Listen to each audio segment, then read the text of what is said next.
Running your hill repeats at all-out intensity is the single fastest way to plateau your ultra performance and increase injury risk. Physiologically, an ultra-marathon is 95% aerobic, yet most amateurs train hills like they are running a mile on the track. When you redline on a climb, you aren't building endurance. You are flooding your legs with metabolites that ruin the rest of your week's volume. We need to increase vertical velocity without spiking lactate. The first staple is the aerobic power repeat.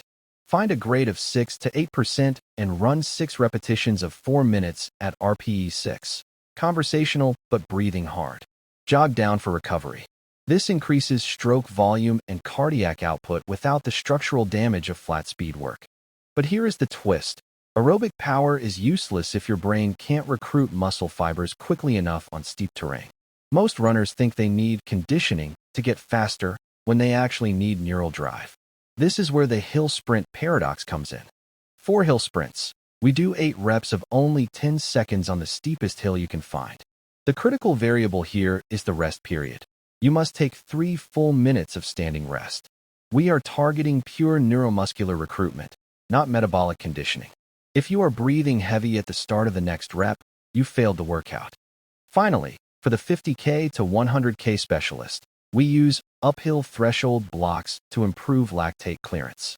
This is 3 repetitions of 10 minutes at RPE 7 to 8, with 3 minutes easy jogging between. This simulates the sustained output required on climbs like the escarpment at Western States or the long ascents at UTMB. Now, the scheduling rule that saves your season.